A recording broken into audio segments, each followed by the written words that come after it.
بسم اللہ الرحمن الرحیم نحمدہ ونصلی علی رسولہ الکریم اما بعد۔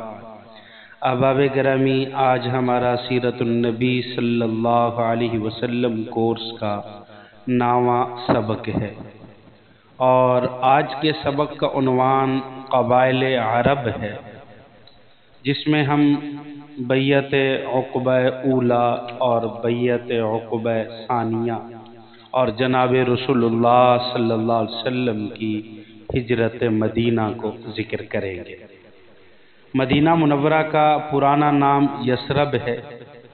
جب رسول اللہ صلی اللہ علیہ وسلم نے اس شہر میں سکونت فرمائی تو اس کا نام مدینۃ النبی اور مدینۃ الرسول صلی اللہ علیہ وسلم پڑ گیا۔ پھر یہ نام مختصر ہو کر مدینہ مشہور ہو گیا۔ تاریخی حیثیت سے یہ بہت پرانا شہر ہے۔ حضور اکرم صلی اللہ علیہ وسلم نے جب اعلان نبوت فرمایا تو اس شہر میں عرب کے 2 قبیلے اوس اور خزرج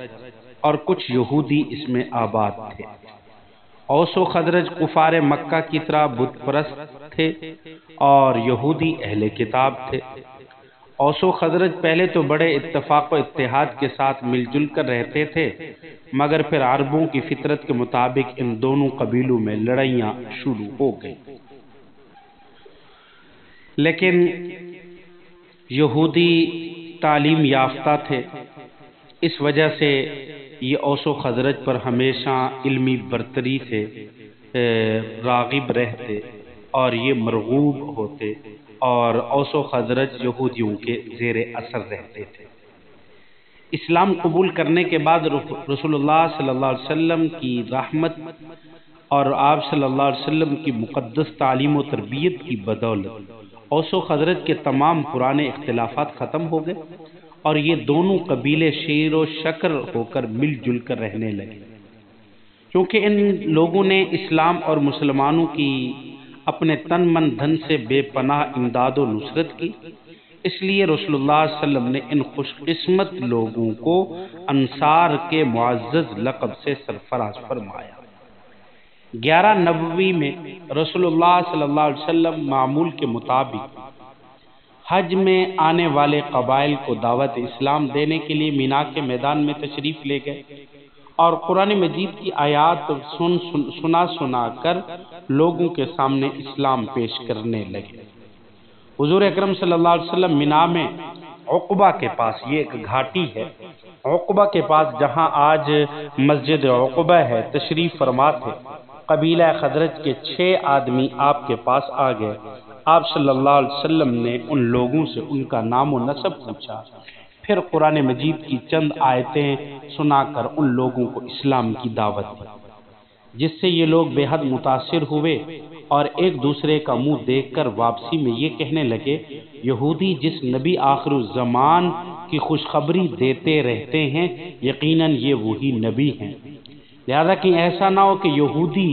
ہم سے پہلے اسلام کی دعوت قبول کر لیں۔ یہ کہہ کر سب ایک ساتھ مسلمان ہو گئے اور مدینہ جا کر اپنے خاندان اور رشتہ داروں کو بھی اسلام کی دعوت دی۔ ان 6 خوش نصیبوں کے نام یہ ہیں: حضرت عقبہ بن عامر رضی اللہ تعالی عنہ، حضرت ابو امامہ اسعد بن زرارہ رضی اللہ تعالی عنہ، حضرت عوف بن حارث رضی اللہ تعالی عنہ،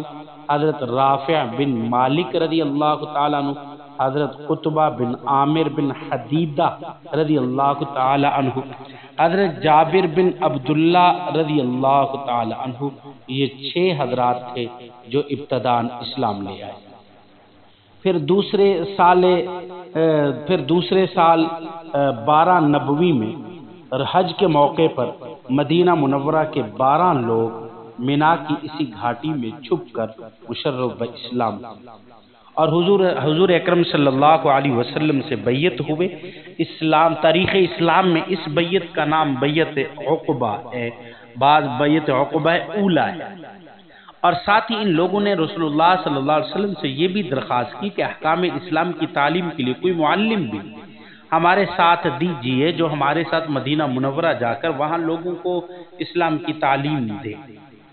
تو رسول اللہ صلی اللہ علیہ وسلم نے حضرت مصعب بن عمیر کو ان لوگوں کے ساتھ مدینہ منورہ بھیج دیا۔ حضرت مصعب بن عمیر رضی اللہ تعالی عنہ مدینہ منورہ میں جا کر حضرت اسد بن زرارہ کے مکان پر ٹھہرے اور انصار کے ایک ایک گھر میں جا جا کر اسلام کی تبلیغ کرنے لگے، اور روزانہ مسلمان ایک دو نئے آدمی آغوش اسلام میں آنے لگے، یہاں تک کہ رفتہ رفتہ مدینہ سے قباء تک گھر گھر اسلام پھیل گیا۔ قبیلہ اوس کے سردار حضرت سعد بن معاذ رضی اللہ تعالی عنہ بہت ہی بہادر اور با اثر شخص تھے۔ حضرت مصعب بن عمیر رضی اللہ تعالی عنہ نے ان کے سامنے اسلام کی دعوت پیش کی۔ پہلے تو انہوں نے بیزاری کا اظہار کیا، لیکن جب حضرت مصعب بن عمیر رضی اللہ تعالی عنہ نے ان کو قرآن مجید پڑھ کر سنایا تو یہ ایک دم ان کا دل پست ہو گیا، اور اس قدر متاثر ہوئے کہ سعادت ایمان سے فوراً سرفراز ہو گئے، اور ان کے مسلمان ہوتے ہی ان کا تمام قبیلہ اوس بھی دامن اسلام میں آ گیا۔ اس کے ایک سال بعد سن 13 نبوی میں حج کے موقع پر مدینہ کے تقریباً 72 اشخاص نے مینا کی اسی عقبہ گھاٹی میں اپنے بت پرست ساتھیوں سے چھپ کر رسول اللہ صلی اللہ علیہ وسلم کے دست حق، دست شفقت اور دست رحمت پر بیعت کی، اور یہ عہد کیا کہ ہم لوگ آپ صلی اللہ علیہ وسلم کی اور اسلام کی حفاظت کے لیے اپنی جان قربان کرتے ہیں۔ اس موقع پر رسول اللہ صلی اللہ علیہ وسلم کے چچا حضرت عباس بھی موجود تھے، جو ابھی تک مسلمان نہیں ہوئے تھے۔ یہ جو بیعت ہوئی، اس کو بیعت عقبہ ثانیہ کہا جاتا ہے۔ تو حضرت عباس رضی اللہ تعالی عنہ نے ان لوگوں کو کہا کہ دیکھو اے مدینہ والو، محمد صلی اللہ علیہ وسلم اپنے خاندان بنی ہاشم میں ہر طرح محترم اور باعزت ہیں۔ ہم لوگوں نے دشمن کے مقابلے میں سینہ سپر ہو کر ہمیشہ کے لیے ان کی حفاظت کی ہے۔ اب تم لوگ ان کو اپنے وطن میں لے جانے کے خواہش مند ہو تو سن لو، اگر مرتے دم تک تم لوگ ان کا ساتھ دے سکتے ہو تو بہتر ہے، ورنہ ابھی سے کنارہ کش ہو جاؤ۔ یہ سن کر حضرت برہ بن عازب طیش میں آ کر کہنے لگے، ہم لوگ تلواروں کی گود میں پلے ہیں۔ حضرت برہ بن عازب رضی اللہ تعالیٰ عنہ اتنا ہی کہہ پڑے تھے ابھی تو حضرت ابو الہیثم نے بات کو کاٹتے ہوئے یہ فرمایا، یا رسول اللہ صلی اللہ علیہ وسلم، ہم لوگوں کے یہودیوں سے پرانے تعلقات ہیں، اب ظاہر ہے کہ ہمارے مسلمان ہو جانے کے بعد یہ تعلقات ٹوٹ جائیں گے، کہیں ایسا نہ ہو کہ جب اللہ تعالیٰ آپ صلی اللہ علیہ وسلم کو غلبہ عطا فرمائے تو آپ ہم لوگوں کو چھوڑ کر اپنے وطن مکہ واپس چلے جائیں۔ یہ سن کر رسول اللہ صلی اللہ علیہ وسلم نے مسکراتے ہوئے جواب دیا کہ تم لوگ اطمینان رکھو کہ تمہارا خون میرا خون ہے، اور یقین کرو میرا جینا مرنا تمہارے ساتھ ہے، اور میں تمہارا ہوں اور تم میرے ہو، تمہارا دشمن میرا دشمن اور تمہارا دوست میرا دوست ہے۔ یہ اعزاز اللہ رب العزت نے مدینہ کے انصار کو عطا فرمایا تھا۔ جب انصار یہ بیعت کر رہے تھے تو حضرت سعد بن زرارہ رضی اللہ تعالی عنہ نے فرمایا کہ میرے بھائیو، تمہیں یہ بھی خبر ہے کہ تم لوگ کس چیز کی بیعت کر رہے ہو، خوب سمجھ لو کہ یہ عرب و عجم کے ساتھ اعلان جنگ ہے۔ انصار نے طیش میں آ کر بڑے جوشیلے لہجے میں کہا کہ ہاں ہاں ہم لوگ اسی پر بیعت کر رہے ہیں۔ بیعت ہو جانے کے بعد آپ صلی اللہ علیہ وسلم نے اس جماعت میں سے 12 آدمیوں کو سردار مقرر فرمایا، اور ان میں سے 9 آدمی قبیلہ خزرج کے تھے اور 3 قبیلہ اوس کے تھے، اور جن کے مبارک نام کیا ہیں دیکھیے ذرا۔ پہلے نمبر پر حضرت ابو امامہ اسعد بن زرارہ رضی اللہ تعالی، دوسرے نمبر پر حضرت سعد بن ربیع، پھر حضرت عبداللہ بن رواح، حضرت رافع بن مالک رضی اللہ تعالی عنہ، حضرت برہ بن معرور رضی اللہ تعالی عنہ، حضرت عبداللہ بن عمر رضی اللہ تعالی عنہ، حضرت سعد بن عبادہ رضی اللہ تعالی عنہ، حضرت منذر بن عمر رضی اللہ تعالی عنہ، حضرت عبادہ بن صامت۔ یہ 9 آدمی تھے جو قبیلہ خزرج کے سرداروں میں سے تھے اور سردار تھے۔ آگے 3 آدمی جو میں نے کہا کہ جو قبیلہ اوس کے آپ صلی اللہ علیہ وسلم نے مقرر فرمائے، حضرت اسید بن حضیر رضی اللہ تعالیٰ عنہ، حضرت سعد بن خیسمہ رضی اللہ تعالیٰ عنہ، حضرت ابو الحیثم بن تیہان رضی اللہ تعالیٰ عنہ، یہ 3 آدمی قبیلہ اوس سے تھے۔ اس کے بعد یہ تمام اپنے اپنے ڈیروں پر چلے گئے۔ صبح کے وقت جب قریش کو ان کی اطلاع پہنچی تو وہ آگ بگولا ہوئے، اور ان لوگوں نے ڈانٹ کر مدینہ والوں سے پوچھا کہ کیا تم لوگوں نے ہمارے ساتھ جنگ کرنے پر امام محمد صلی اللہ علیہ وسلم سے بیعت کی؟ تو انصار کے کچھ ساتھی جو ابھی مسلمان نہیں ہوئے تھے انہوں نے اپنی لا علمی کا اظہار کیا، اور یہ سن کر قریش چلے گئے۔ لیکن جب تحقیق کے بعد کچھ انصار کی بیعت کا حال معلوم ہوا تو قریش اور غصے میں آ گئے اور آپس سے بیر ہو گئے اور بیعت کرنے والوں کی گرفتاری کے لیے تعاقب کیا، لیکن صرف سعد بن عبادہ کے سوا کسی کو گرفتار نہیں کر سکے۔ قریش حضرت سعد بن عبادہ کو اپنے ساتھ مکہ لائے اور ان کو قیدی کر دیا، مگر حضرت جبیر بن مطعم اور حارث بن حرب بن امیہ کو جب پتہ چلا تو انہوں نے قریش کو سمجھایا کہ خدا کے لیے سعد بن عبادہ کو فوراً چھوڑ دو، ورنہ ایسا نہ ہو کہ تمہاری ملک شام کی تجارت خطرے میں پڑ جائے، کیونکہ ملک شام کی تجارت تم مدینہ کے راستے سے کرتے ہو، تو اس وجہ سے ان کو فوراً رہا کرو۔ تو یہ سن کر قریش نے سعد بن عبادہ کو قید سے رہا کر دیا، اور پھر سعد بن عبادہ باخریت مدینہ منورہ واپس پہنچ گیا۔ مدینہ منورہ میں جب اسلام اور مسلمانوں کو ایک پناہ گاہ مل گئی تو حضور اکرم صلی اللہ علیہ وسلم نے صحابہ کو عام اجازت دے دی کہ وہ مکہ سے ہجرت کر کے مدینہ چلے جائیں۔ سب سے پہلے حضرت ابو سلمہ نے ہجرت کی، اس کے بعد پھر دوسرے لوگوں نے بھی مدینہ منورہ کا رخ کیا۔ جب قریش کو پتہ چلا تو انہوں نے روک ٹوک شروع کر دی، مگر چھپ چھپا کر لوگوں نے ہجرت کا سلسلہ جاری رکھا، حتیٰ کہ بہت سارے صحابہ مدینہ چلے گئے۔ صرف مکہ میں وہی رہ گئے جو یا تو اپنی مفلسی کی وجہ سے مجبور تھے یا پھر جو کافروں کی قید میں تھے وہی مکہ میں رہ گئے۔ تو حضور اکرم صلی اللہ علیہ وسلم کو چونکہ ابھی تک ہجرت کا حکم نہیں ملا تھا، اس لیے آپ مکہ میں مقیم رہے، اور آپ کے ساتھ حضرت ابوبکر صدیق رضی اللہ تعالیٰ عنہ اور حضرت علی المرتضی رضی اللہ تعالیٰ عنہ بھی آپ کے ساتھ تھے۔ جب مکہ کے کافروں نے یہ دیکھ لیا کہ حضور اکرم صلی اللہ علیہ وسلم اور مسلمانوں کے مددگار مکہ سے بحر مدینہ میں بھی ہو گئے ہیں، اور مدینہ جانے والے مسلمانوں کو انصار نے اپنی پناہ میں لے لیا ہے، تو کفار مکہ نے یہ خطرہ محسوس کیا کہ کہیں ایسا نہ ہو کہ محمد بھی مدینہ چلے جائیں اور وہاں سے اپنے حامیوں کی فوج لے کر مکہ پر چڑھائی نہ کر دیں۔ تو اس خطرے کا دروازہ بند کرنے کے لیے کفار مکہ نے اپنے دار الندوہ جو پنچایت گھر تھا ان کا، اس میں ایک بہت بڑی کانفرنس بلائی، اور یہ کفار مکہ کا بہت زبردست نمائندہ اجتماع تھا کہ مکہ کا کوئی بھی ایسا دانشور اور بااثر شخص نہیں تھا جو اس کانفرنس میں شریک نہ ہوا ہو۔ خصوصیت کے ساتھ ابو سفیان، ابو جہل، عتبہ، جبیر بن مطعم، نضر بن حارث اور ابو البختری اور زما بن اسود اور حکیم بن حزام اور امیہ بن خلف وغیرہ وغیرہ اور بھی سرداران قریش اس مجلس میں تھے، اور شیطان لعین بھی کمبل اوڑے ایک بزرگ شیخ کی صورت میں آ گیا۔ قریش کے سرداروں نے جب شیطان لعین کو ایک کمبل اوڑے ہوئے بزرگ کی شکل میں دیکھا تو نام و نسب پوچھا تو شیطان بولا میں شیخ نجد ہوں، اس لیے اس کانفرنس میں آ گیا ہوں کہ میں تمہارے معاملے میں اپنی رائے پیش کروں۔ یہ سن کر قریش کے سرداروں نے ابلیس کو بھی اپنی کانفرنس میں شریک کر لیا اور کانفرنس کی کارروائی شروع ہو گئی۔ جب رسول اللہ صلی اللہ علیہ وسلم کا معاملہ پیش ہوا تو ابو البختری نے یہ رائے دی کہ ان کو کسی کوٹڑی میں بند کر کے ان کے ہاتھ پاؤں باندھ دو اور ایک سوراخ سے کھانا اور پانی وغیرہ ان کو دے دیا کرو۔ اب شیطان جو لعین وہاں بیٹھا تھا شیخ نجدی کے نام سے، اس نے کہا کہ یہ رائے اچھی نہیں ہے، خدا کی قسم اگر تم لوگوں نے اس کو کسی مکان میں قید کر دیا تو یقیناً ان کے جان نثار اصحاب کو اس کی خبر لگ جائے گی اور وہ اپنی جان پر کھیل کر ان کو قید سے چھڑا لیں گے۔ ابو الاسد ربیہ بن عامر عامری نے یہ مشورہ دیا کہ ان کو مکہ سے نکال دو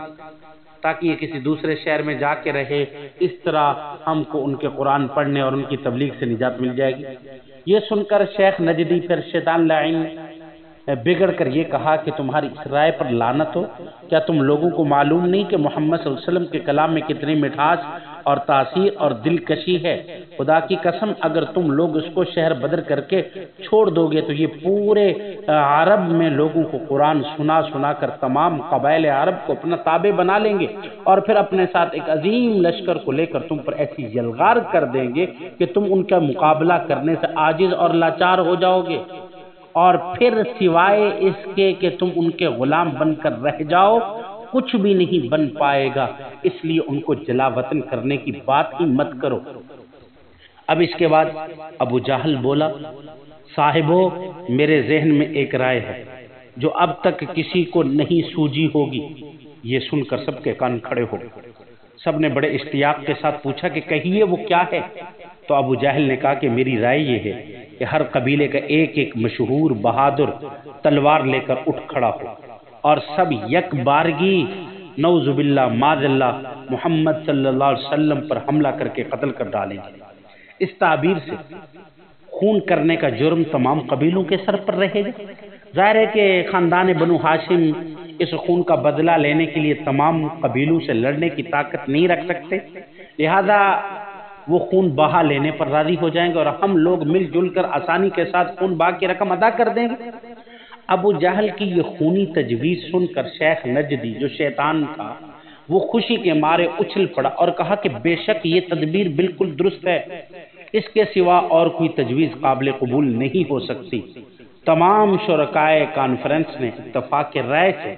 اس تجویز کو پاس کر دیا اور مجلس شورا برخاست ہو گئی اور ہر شخص یہ خوفناک عزم لے کر اپنے اپنے گھر چلا گیا۔ لیکن اللہ رب العزت نے اپنے قرآن مجید میں پھر اس واقعے کا یوں تذکرہ فرمایا جس کا مفہوم یہ ہے کہ اے میرے محبوب یاد کیجئے جس وقت کفار آپ کے بارے میں خفیہ تدبیر کر رہے تھے کہ آپ کو قید کر دیں یا قتل کر دیں یا شہر بدر کر دیں، یہ لوگ خفیہ تدبیر کر رہے ہیں اور اللہ خفیہ تدبیر کر رہا ہے اور اللہ کی پوشیدہ تدبیر سب سے بہتر ہے۔ جب کفار رسول اللہ صلی اللہ علیہ وسلم کے قتل پر اتفاق کر کے اپنی یہ کانفرنس ختم کر چکے اور اپنے اپنے گھروں کو روانہ ہو گئے تو حضرت جبرائیل علیہ السلام اللہ رب العزت کے حکم لے کر نازل ہوئے کہ اے محبوب آج رات کو آپ اپنے بستر پر نہ سوئیں اور ہجرت کر کے مدینہ منورہ تشریف لے جائیں۔ این دوپہر کے وقت رسول اللہ صلی اللہ علیہ وسلم سیدنا صدیق اکبر رضی اللہ تعالی عنہ کے گھر تشریف لے گئے اور حضرت ابو بکر صدیق رضی اللہ تعالی عنہ سے فرمایا کہ آپ سے مشورہ کرنا ہے، اور آپ فرمایا کہ کیا مشورہ ہے؟ تو حضرت صدیق اکبر رضی اللہ تعالیٰ عنہ کو جناب رسول اللہ صلی اللہ علیہ وسلم نے فرمایا کہ اے ابو بکر اللہ نے مجھے ہجرت کی اجازت فرما دی۔ حضرت ابو بکر صدیق رضی اللہ تعالیٰ عنہ نے فوراً عرض کیا کہ میرے ماں باپ آپ پر قربان ہوں، مجھے بھی اپنی ہمراہی کا شرف عطا فرمائیے۔ آپ صلی اللہ علیہ وسلم نے ان کی درخواست منظور فرما لی اور حضرت ابو بکر صدیق رضی اللہ تعالیٰ عنہ نے 4 مہینے سے 2 اونٹنیاں جو ببول کے پتے کھلا کھلا کے تیار کر رکھی تھی ہجرت کے وقت یہ سواری کے لیے کام آئیں گی۔ عرض کیا کہ یا رسول اللہ ان میں سے 1 اونٹنی آپ قبول فرما لیجیے۔ آپ نے ارشاد فرمایا کہ قبول ہے مگر میں اس کی قیمت دوں گا۔ حضرت صدیق اکبر رضی اللہ تعالیٰ عنہ نے بدل نخواستہ فرمان رسالت کو قبول فرما لیا۔ حضرت عائشہ صدیقہ رضی اللہ تعالی عنہا اس وقت بہت کم عمر کی تھی، لیکن ان کی بڑی بہن حضرت اسماء رضی اللہ تعالی عنہا نے سامان سفر درست کیا اور توشہ دان کھانا وغیرہ کو اپنی کمر کا جو کمر بند تھا اس کو پھاڑ کر 2 ٹکڑے کیے اور ایک توشہ بدان کے لیے باندھا اور ایک سے مشک کا منہ باندھ دیا۔ اس کے بعد رسول اللہ صلی اللہ علیہ وسلم نے ایک کافر کے جس کا نام عبداللہ بن اریقط تھا جو راستوں کا بہت بڑا ماہر تھا، رہنمائی کے لیے آپ نے اجرت پر اس کو لے لیے اور 2 اونٹنیاں اس کے سپرد کر دی اور کہا کہ 3 راتوں کے بعد ان 2 اونٹنیوں کے لے کر غار ثور کے پاس آ جانا۔ یہ سارا نظام کر لینے کے بعد حضور اکرم صلی اللہ علیہ وسلم واپس اپنے مکان پر تشریف لے گئے اور کفار مکہ نے اپنے پروگرام کے مطابق کا شانہ نبوت کو گھیر لیا اور انتظار کرنے لگے کہ حضور اکرم صلی اللہ علیہ وسلم سو جائیں تو ان پر قاتلانہ حملہ کیا جائے۔ اس وقت گھر میں رسول اللہ صلی اللہ علیہ وسلم کے پاس صرف حضرت علی رضی اللہ تعالی عنہ موجود تھے۔ کفار مکہ اگرچہ رحمت عالم کے بدترین دشمن تھے، مگر اس کے باوجود اپنی امانتیں، اپنی دیانتیں اور اپنی قیمتی سامان رسول اللہ صلی اللہ علیہ وسلم کے پاس امانت رکھتے تھے۔ تو جس وقت آپ ہجرت فرما رہے تھے تو اس وقت بھی کافی ساری امانتیں آپ صلی اللہ علیہ وسلم کے کاشانہ میں موجود تھیں۔ تو حضرت علی رضی اللہ تعالیٰ عنہ سے فرمایا کہ تم میری سبز رنگ کی چادر اوڑھ کر میرے بستر پر سو جائے، اور میرے چلے جانے کے بعد تم کفار مکہ کو، قریش کو تمام امانتیں واپس دے کر مدینے چلے آنا۔ اب حضرت علی رضی اللہ تعالیٰ عنہ کو بھی معلوم تھا کہ کفار مکہ مجھے قتل نہیں کر سکتے، کیوں؟ اس لیے کہ حضور نے جب فرما دیا کہ امانتیں لوٹا کر مدینے چلے آنا، تو علی کو یقین ہو گیا کہ میں زندہ رہوں گا اور مدینہ بھی پہنچوں گا۔ اور حضرت علی رضی اللہ تعالیٰ عنہ حضور کے بستر پر آرام کے ساتھ ساتھ میٹھی میٹھی نیند سو رہے تھے، اور اسی بات کو حضرت علی رضی اللہ تعالیٰ عنہ اپنے اشعار میں بیان کرتے ہیں۔ وقیت بنفسی خیر من بطیت ترا ومن طاف بالبیت العتیق وبالحجر، میں نے اپنی جان کو خطرے میں ڈال کر اس ذات گرامی کی حفاظت کی جو زمین پر چلنے والوں اور خانہ کعبہ و حتیم و طواف کرنے والوں میں سب سے زیادہ بہتر اور بلند مرتبہ ہے۔ رسول الہی خاف ان یمکروا بہ ونجاہ ذو الطول طول الالہ من المکر، رسول خدا صلی اللہ علیہ وسلم کو یہ اندیشہ تھا کہ کفار مکہ ان کے ساتھ خفیہ چال چلیں گے، مگر خداوند کریم نے ان کافروں کی خفیہ تدبیر سے آپ کو بچا لیا۔ یہ اشعار پڑھا کرتے تھے۔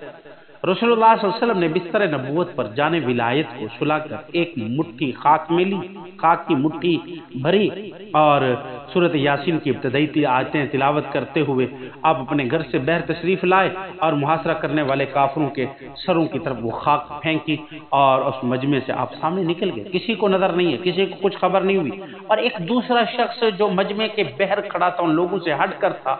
اس نے اس کی نظر پڑی آپ صلی اللہ علیہ وسلم پر، اور اس نے کہا کہ ان لوگوں کو خبر دی کہ محمد تو یہاں سے چلے گئے اور چلتے وقت تمہارے سروں پر خاک ڈال گئے ہیں۔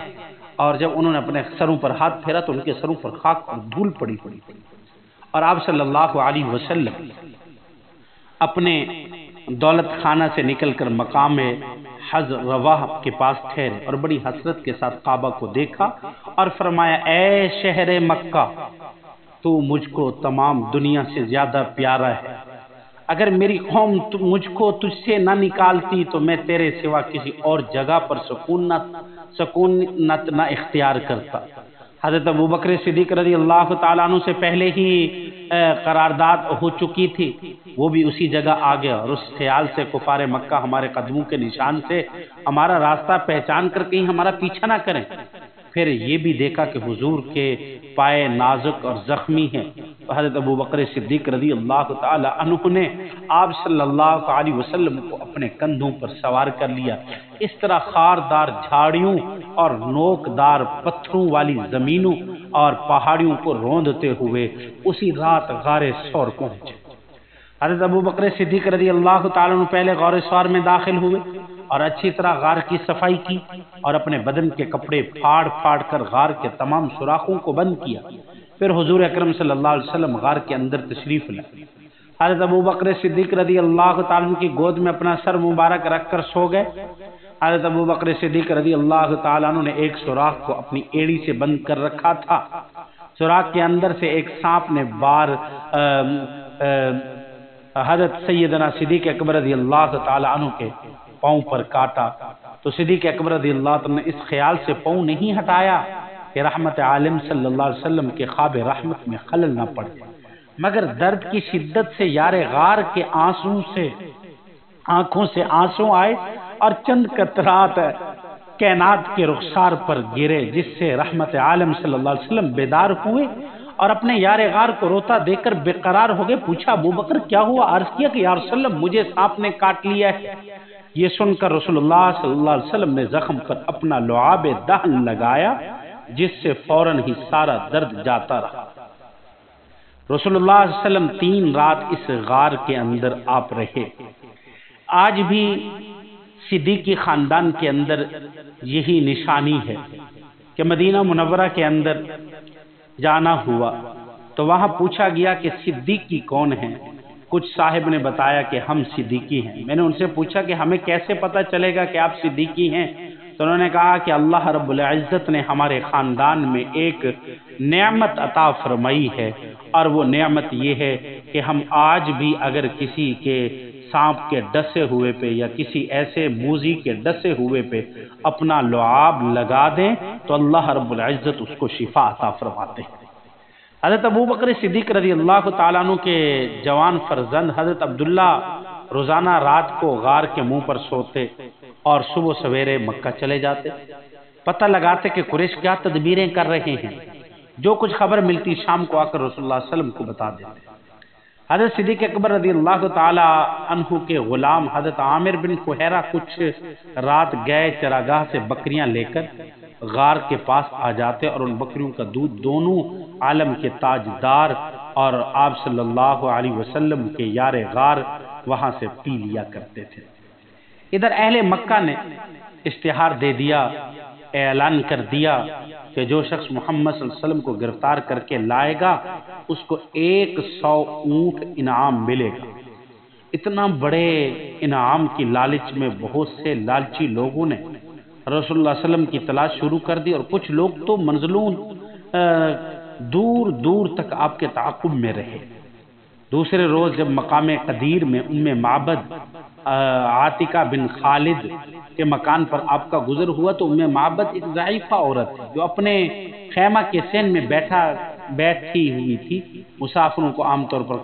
کھانا پانی وغیرہ دیا کرتی تھی۔ حضور اکرم صلی اللہ علیہ وسلم نے ان سے کچھ کھانا پینا وغیرہ کا ارادہ فرمایا، مگر اس نے کہا کہ میرے پاس کوئی چیز موجود نہیں۔ رسول اللہ صلی اللہ علیہ وسلم نے دیکھا کہ اس کے خیمے کے ایک جانب ایک لاغر بکری ہے۔ جب فرمایا کہ یہ بکری دودھ دیتی ہے؟ معبد نے فرمایا کہ نہیں۔ آپ نے فرمایا کہ اگر اجازت ہو تو میں اس کا دودھ دو لوں۔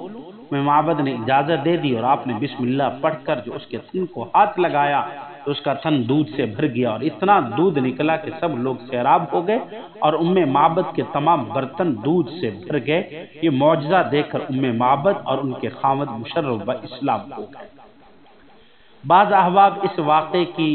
صحت بیان نہیں کرتے، لیکن فضائل میں حضرات محدثین نے اور مؤرخین نے اس واقعے کو معبد کے واقعے کو ذکر کیا ہے، اس وجہ سے میں نے مختصراً یہاں آپ احباب کے سامنے اس واقعے کو بیان کر دیا ہے۔ دعا کیجئے کہ اللہ رب العزت ہمیں صحیح معنی عمل کرنے کی توفیق عطا فرمائے۔ انشاءاللہ تعالی پھر اس کے بعد اگلا سبق ہم آگے سے یہاں اسی سفر سے ہی آگے شروع کریں گے اور اس ہجرت کے سفر کو انشاءاللہ تعالی مکمل کریں گے۔ وما علینا الا البلاغ۔